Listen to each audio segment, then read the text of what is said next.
Welcome to the channel, everybody. I am Aesop Grim, and holy smokes, guys. Ask and you shall receive, I guess. I was just talking about how I might be bringing this to the channel in the future, but I was still kind of waffling on it because it's a lot darker than what I intend for my channel. That's in the channel update if you want to hear more detail on that. But lo and behold, I kind of just searched for it today, and it was on sale, so I got the ultimate edition, and we're going to go ahead and move forward with this. So as you can tell, this is Cyberpunk 2077. This is my intro video giving you the heads up on what kind of content you have coming at you, and if there was ever a game that needed something like that, it's this one. Let's start out with what I normally go with, and that's the ESRB rating. The official ESRB rating is rated M for mature, 17 plus. Here's the list of things that make it mature 17 plus: blood and gore, intense violence, nudity, strong language, strong sexual content, use of drugs and alcohol. And probably because you see these warnings with a lot of games, every single one of these is kind of like understated for this game. This is maybe the comp here is Grand Theft Auto. It's that kind of a style of game. They have a rating summary here. It says this is a first-person RPG/shooter in which players assume the role of a mercenary named V, trying to make their way through the open world of Night City. Players can explore futuristic locations, interact with citizens, perform missions, and engage in combat to complete various objectives within a storyline. Characters use handguns, machine guns, rifles, and explosives during the frenetic firefights with humans and cybernetically enhanced enemies. Players can also use melee weapons, e.g. wrist-mounted blades or enhanced limbs, to stab enemies and, in some cases, dismember them. Combat is frenetic, with frequent gunfire, cries of pain, explosions, and blood splatter effects. Some locations depict mutilated corpses with open chest cavities, wow, and or exposed organs/entrails. Oof. During one quest, players assist a character by hammering nails through his hands and feet. Oh, that's the infamous crucifixion scene. They nail him to a cross. Screaming sounds and blood effects accompany the scene. I'm just now reading this for the first time, so the game contains nudity and sexual material. Yeah, I knew about that. They have like full sex scenes in here, I think, and full frontal nudity and all that. I think you see everything. I'm not 100%. I'm not sure. The game contains nudity and sexual material. Players can select a gender and customize their character. Customization can include depictions of breasts, buttocks, and genitalia, as well as various sizes and combinations of genitals. Well, I mean, weird in my opinion, but okay.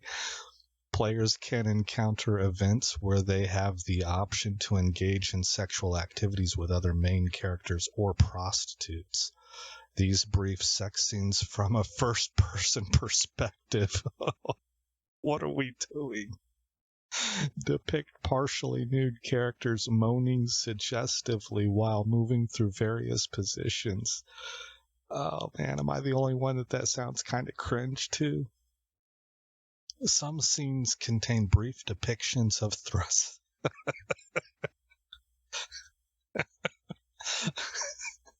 of thrusting motions. Other scenes I'm sorry. This is the first time I'm reading this. Other scenes depict a character's head moving towards a partner's crotch. Cry me. The game contains frequent depictions and references to fictional drugs, including characters taking puffs or hits from a state-altering inhaler. Okay, so like a mental state-altering inhaler/stimulant. An animated billboard ad depicts a man snorting speed. Some sequences allow the player to drink alcoholic beverages repeatedly until the screen distorts. Player's character can also drive cars while drunk. The words, how do I get around this? Well, I guess I could just say it since this is going to be a mature rated thing, but the F word and the kind of ugly C word for female genitalia appear in the dialogue. This is still the intro video. I want to be as G rated as I can. Okay. So there you go. That's well, that description kind of paints the picture for you. So you know whether or not you want this playing depending on what your circumstances are. I'll kind of leave it at that. The next place I want to do is Common Sense Media. That's the one that I like the most, actually. I think they do a really good job. They rate it at age 18 plus. They say mature, violent, cyber dystopian action game for adults only. Under the Parents Need to Know section, parents need to know that Cyberpunk 2077 is a first-person open-world action game. The game casts the player as a cybernetically enhanced mercenary in a futuristic dystopian city. Note that this game's clearly intended for mature audiences. The story dives into the ideas of identity. What makes you, you? When are you no longer you? And transhumanism, using technology to augment the human body and brain, with themes of friendship, loss, and revenge throughout. Action includes plenty of intense, bloody, and gory violence, in which players use guns, grenades, knives, and blunt objects to viciously attack and kill human enemies. Innocents can be victims of crossfire or purposely targeted by the player. Full frontal nudity, male, female, or a combination of gender traits. What? Oh, wow. Occurs regular. Oh, okay. So I get it. So you can make a character that has had either top or bottom surgery, if you get my drift. Now, normally, just being upfront with you, normally I would boycott that. I have a whole video on why I didn't get Starfield. That is not on YouTube, but it's on Rumble. It's an hour long, and then I have a 15-minute get down to brass tacks version of it where I bring receipts to the table and I show why I think this is incorrect and why I believe it's actually social engineering geared towards kids specifically. Okay, so that's my position. That was with Starfield. I do not really know how to explain this to you without sounding like I'm being inconsistent, but I don't think I'm being inconsistent. The whole reason that I am apparently kind of okay with this in a game like this is because it feels like it fits. It's a dystopian, mixed up world that with a lot of confusion, and people are just trying to stay alive, and they are doing whatever they can in the moment to try and find some shred of happiness. And so for whatever reason, in a game like this, that's the central theme. It doesn't really set any alarms off for me. It's kind of almost expected. Right? So hopefully that kind of makes a little bit of sense, but I believe that's what they're talking about here. Let's read that once more. Male, female, or combination of gender traits. Right. Yeah, I think I'm right there. So you had the top surgery, but not the bottom surgery, or vice versa. Occurs regularly throughout the game, including during character creation, sex scenes, and unintended glitches that can render characters without clothes or with their genitals protruding. Well, that'll be weird.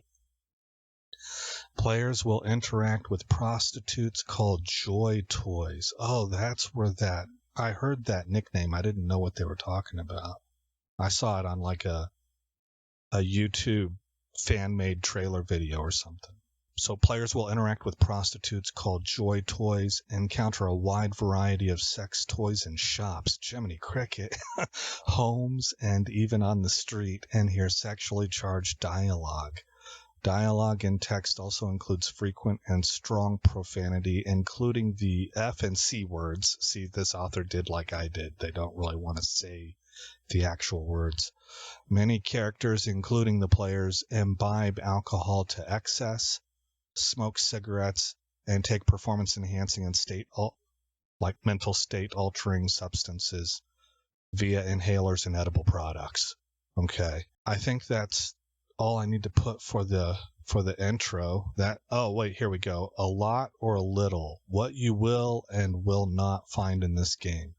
Positive messages. They gave it one circle. It's like a dot. There's out of a possible 5, right? Positive messages on the very much low end, 1 dot. Positive role models similarly on the low end, 1 dot. Ease of play, it got 2 dots, so it's saying that it's fairly complicated. Violence and scariness, it got 5 dots. Sex, romance, and nudity, 5 dots. Language, 5 dots. Products and purchases, so this is like the consumerism side, I guess, 1 dot. Drinking, drugs, and smoking, 5 dots. Yeah, so I mean, dystopian future. All right, so that'll do it for the content briefing, and we'll go ahead and move on to kind of a skeleton outline of what I envision for this playthrough. So I have 3 major points to bring up. The first one is to let you know that this is going to be a blind playthrough. I have seen some videos on YouTube. I have some ideas of some of the things that happen, but overall, I don't know what's going on. I know enough to tell you that the Nomad really appeals to me, but I did see a playthrough on that, or I watched 4 or 5 videos of it whenever this game first released. And so I feel like I already know how that one opens up. So I'm not going to do Nomad for that reason, even though it strongly appeals to me. And I'm not going to do Corpo because I want to save that one for a second playthrough where I think I'm probably going to play as a female V for a second playthrough. Probably as a Corpo Netrunner. So this playthrough, I'm going to do Streetkid solo, the solo class. I think that's kind of the cookie cutter, most basic idea that this game revolves around.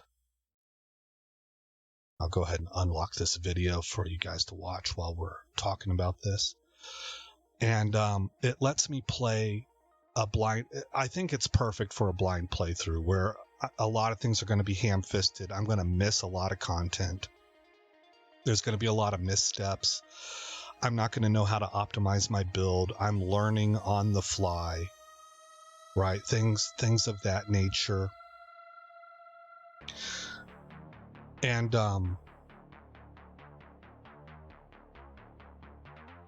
we're really just aiming to get the story down.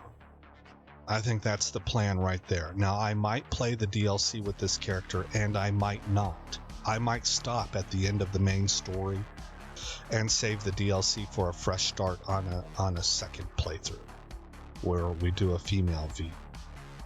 And we'll just have to see how that goes. But for this first one, it's a male V Streetkid solo.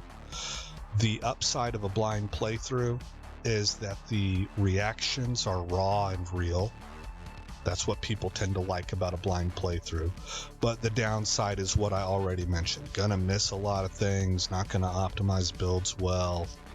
There's gonna be plenty of times that I think I know what I'm doing, and maybe some of you give me a suggestion and I kind of disregard it because I think I know what I want to do and it's not what you said, and then I find out later, no, I should have listened to that guy, right? So but that wraps up my first topic that I want to talk about. Blind playthrough, Streetkid solo, raw and real reactions. Gonna miss a whole bunch of stuff. The second thing I wanted to mention is that I'm not going to be streaming this, and that's really kind of a bummer, because for a blind playthrough, streaming is just about the perfect format. You get to have live interaction with your audience in the moment, right? But given the content briefing we just went over, I don't see how I can do it and not get strikes on my channel. So I'm going to have to take this into an editor. I got to cut scenes out. I got to blur things sometimes. So it's going to be some extra work on my part, and episodes may come out a little bit slower as a result of that, but I don't know any other way to do it. The upside here is that I'm a small channel. It's not like I'm getting hundreds or thousands of comments a day. If you leave a comment, I will read it and I'll reply to you. So if you can keep it spoiler free, but you have suggestions for me, then I'll take that into account and we'll see if we maybe incorporate that going forward. So just leave those comments. There is the rare occasion that's for some reason YouTube sees it as spam, or they hold it for approval or something like that, where I don't actually get a notification that you left me a comment, and I don't know that it's there for sometimes for months. But that's very few and far between. Most of the time I see the comments, and most of the time I reply to them directly. So there's that. That's the second thing. The third thing I wanted to talk about was the story here. What kind of a story it is, how much it causes emotional reaction, how much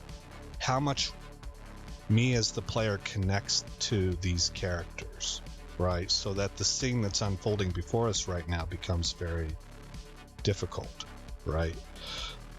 And what I wanted to mention was the last game that I had draw emotional reactions from me that are in the arena of what I'm talking about was Mass Effect. I think Mass Effect 2 specifically. And that was back whenever I was in my late 20s, if I remember right. So that was quite a while ago for me. And I think, if I remember right, it's not like I cried, and I am a crier, full transparency. Mock me if you want. I've been mocked for it before, right? I kind of one of those people that I wear my heart on my sleeve. If I watch a movie and it's got a sad scene that I've really been into these characters, the tears are going to roll down my cheeks. You know, I might not be sobbing or anything, but the tear ducts are going to go active. I don't think I had that reaction with Mass Effect. What I would say, if I remember right, is that it haunted me for several days. I think, if I remember right, that was the first game I ever played where I romanced a character. I'm almost certain that that was the case, and it's not like I've done that a whole lot since then. I remember when that option became available, I didn't know about it going into the game. And when that became available, I was like, that's weird. And I wasn't going to do it at first, but then I decided, well, let's just see what it's like. And I chose Talia. And what I want to paint the picture for you here is that the way that Talia's storyline ended was she made a request of me that I didn't want to honor. I had kind of, I don't know how to put this. I don't want to come off as weird. It wasn't me sitting there being like, Talia's my girlfriend. I didn't feel that way at all. But I did feel like she was Shepard's girlfriend. And a part of me was in Shepard, I think is the best way to describe that. So there was some kind of connection there, and I didn't want to let her do this, but I really, really believe in free will, like real strongly. So I went ahead and let her do it, her request. And it was difficult to make that decision. I had to think about it a lot. I think I remember getting up and walking around the house thinking to myself, what would I do? Like real world, I was in the military at the time and I had troops. Real world, if I had a troop ask this of me on the battlefield, take one for the team. And this troop was like my favorite. Everybody says you're not supposed to have favorites. Nobody does it. Everybody's got favorites. It's impossible to avoid, right? Would I do it? You know, so it was having real world implications for me and stuff, and it was with me for days. It knocked around in my chest, and I don't know if I would say in my heart. I guess you would have to. It knocked around in my heart for several days' time before I got over that. I mean, there were all kinds of questions that were springing off of that for me, right? So if I remember right, because of that experience, I think once I got past that point of feeling haunted, I thought to myself, is this healthy? And so from that point forward, if I ever played games that even remotely touched something like that, I put a mental block in where I was no longer, I like actively try to keep myself, my identity out of the game. And I'm more playing it like I'm playing somebody else in a novel that I'm reading or a movie I'm watching. The problem is that when you're making decisions, you're having to choose dialogue options, and most people think about, especially whenever you're given something that's perplexing and kind of enigmatic, and you got to think on it for a little bit. You got to think, what would I do? And so I don't think it's completely avoidable to have a part of you tied into this. And so that's kind of the first thing I wanted to bring up for you, was that Mass Effect was the last game to have the kind of impact, the emotional impact that I'm referencing on me. And I'm wondering if this game, now that I have this whole thing that I do with this mental block, this mental separation, will this game overcome that and penetrate and affect me in that haunting kind of way? It might. From what I've heard people talk about with this game, it might. I don't know. And that's a curiosity factor. It is both alluring on the one hand, and on the other raises the hair on the back of my neck, right? And that's kind of exciting. So the next thing then is that I know that this thing's going to bring up philosophical questions. We got that from the content briefing. It talks about things like transhumanism. Now, that's a very specific thing.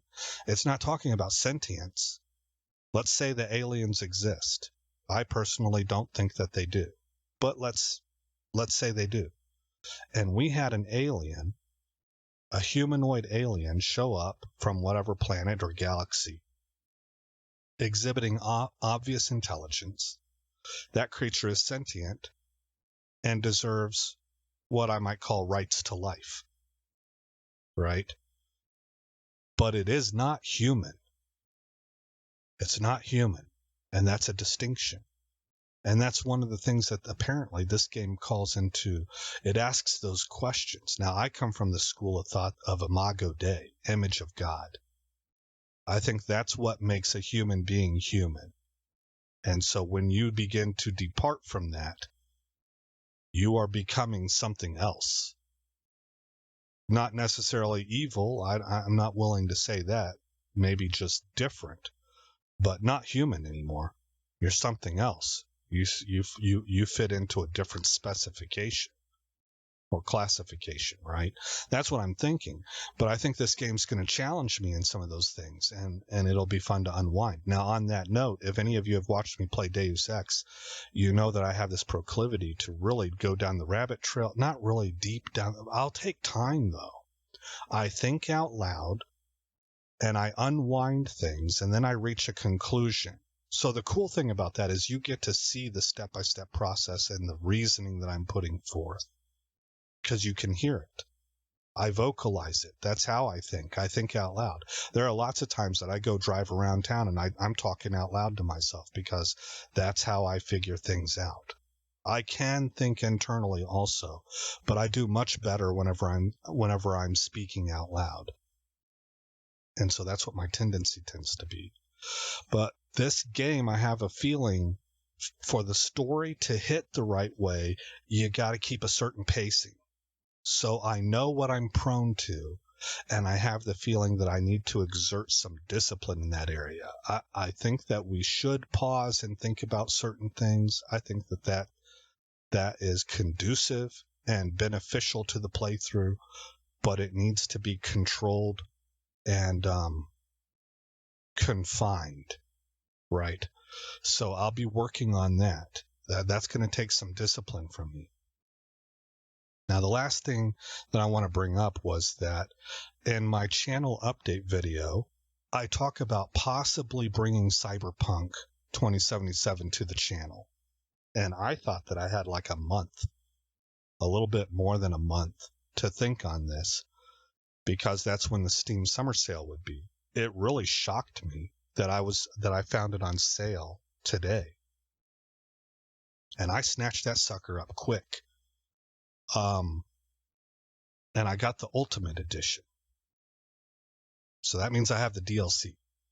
But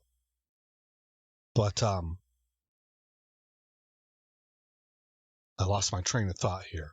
Oh yeah, on that update video, what I alluded to was I wasn't sure if I wanted to get this game or not, because it was very dark, it was negative, it was a dystopian future. And I was thinking about that the next day, and I kind of challenged myself. I was like, is that accurate? Because there's plenty of stuff and dark stuff that I've been into in the past. Not ultra dark, but whether it's sad or whether it's dark on the violent side. You know, I mentioned to you, or I've mentioned before on my channel, I was in the military. Obviously, I've seen some things. I don't want to, no stolen valor or anything. I haven't seen half of what some people have seen, but I've been in those environments, and there's darkness there. The other thing that I found out in the military after the fact was that, given the nature of the time frame I was in the military, it wasn't peacetime, right? There was a certain fatalism that sits in the back of the brain, like tomorrow's not guaranteed, so you better do everything today. Well, that can lead to some really bad choices, right? That's a fatalistic mindset. So I'm just trying to paint the picture that I'm familiar with darkness. And military people, if you know military people, we have gallows humor. That's how you cope with the things going on around you. You have to be able to laugh at stuff, and it really is an all's well that ends well kind of thing, because you get into some situations, man, and as long as everybody came out okay, you're so relieved that you can kind of laugh about it. But really, it's nothing to laugh about. It's really, it's some hard-hitting stuff. So this idea of it being too dark or too down, too negative, too dystopian, I didn't actually think that was right. So what I did in my mind is I thought about, well, what other games do I play that are dark? And I thought of Elden Ring. Elden Ring to me is like a nightmare wrapped in a candy wrapper. You have horrible things going on within these beautiful scenes, right? And so I put this rhetorical question to myself that I think sums it up. Is it that it's too dark, or does it just hit too close to home? And that's where I want to bring this kid up that I was listening to that really kind of turned the tide for me on this game and kind of confirmed. I was already feeling really excited about wanting to play this game, but I was questioning myself. And then I heard this kid's video, and the first thing he brought up was that it was a great story with really memorable characters, and that's like catnip. So that's a big plus. But the other thing he brought up, the reason that he said he liked coming back to this game over and over again, was he felt like the questions being brought up, the for lack of a better word, maybe the politics, maybe you would say sociopolitics brought up in the game, the conflicts between the various factions, he saw parallels to the real world, like our time right now. And I don't know how you guys feel, but I have not met a single solitary person that doesn't feel like we live in really, really unusual times, interesting times, right? All times are different. People who grew up in the 80s felt that their time was different than the 70s, right? But most people I run into think this is different. This is on a whole nother level. We got a whole lot of stuff going on, and it doesn't seem to be confined to just our nation. It's kind of like all over the place, right? And that's farging weird. That doesn't normally happen that way. Normally, whatever kind of weirdness you got going on is going on within one certain culture and the physical boundaries of a certain territory of land. It might not even be a whole country. It could be something going on in the Pacific Northwest, for example. But most of the people that I know feel like globally, everybody is in this weird kind of almost, I think the word dystopian would be a good one. There's a lot of challenges that people are facing, and the world does kind of feel like it's gone off the rails, right? So I'm kind of wondering about that, and that's, to me, makes this game, this might be overstating it. And maybe I'm making mountains out of molehills. That's a real possibility. But this game, to me, feels dangerous, which makes me curious. Makes me want to walk that road. Makes me want to find out what's going on with this. Because I think if this kid didn't say these words, but I think if you were to ask him, he would say yes.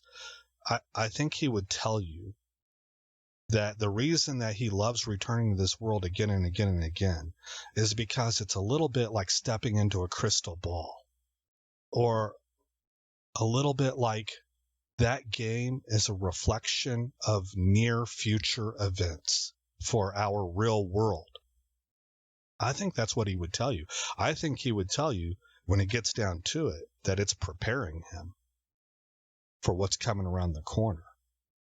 Now, given how this game operates and the world that exists, that's scary. And so I'm kind of wondering to myself, do I get halfway through this playthrough and I'm like, this is too much, man. If this is where we're going and it's very believable that it is, I will cross that bridge when I get to it. If I don't want to have dreams about this all the time because I'm playing the game so much and it's resonating so much with with the headlines that I'm reading. Or is it going to go the opposite way where I'm like that kid? I'm like, holy smokes, this is hitting really close to home and kind of yanking on some emotional ties, but it's also expanding my mind on the what if scenarios. I don't know, but we're going to find out. So that's what I mean whenever I say, on the one hand, it's very alluring, and on the other hand, it makes the hair on the back of my neck stand on end. So the last thing I think I'll mention is that I don't play female characters very often, and I'm not going to play one here. Again, male character, Streetkid, solo. But on round 2, if I get to a round 2, I think I want to play a female V, Corpo, Netrunner. And I think part of that reason is because I'm a guy. I don't want anybody to take offense. I'm speaking from my own perspective. Because I'm a guy and I have protective feelings for women. That's just natural, right? Women know it. There are plenty of instances where women even play off of it, manipulate, do all kinds of horrible things because dudes do tend to feel that way. Now, I'm not absolving dudes do their own thing and women can be manipulated, and we all know these stories. They are age-old stories, right? We both can be played over the same things over and over and over again, to the point that the other gender is like, geez, you're stupid, right? It's to that level because we have different weaknesses. The two genders have different weak points, and we know about each other's weak points.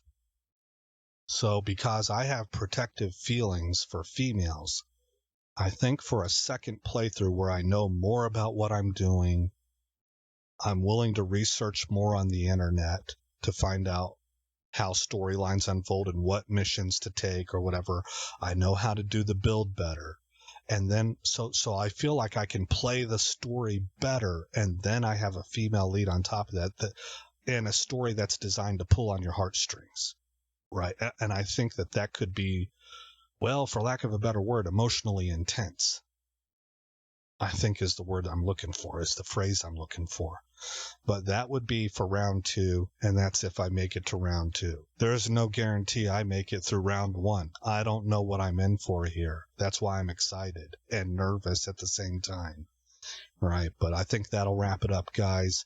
Again, I am Aesop Grimm. Thank you for coming by the channel. I hope you like what you saw. More importantly, I hope all is well in your neck of the woods, and I'll see you in the next episode where this story begins.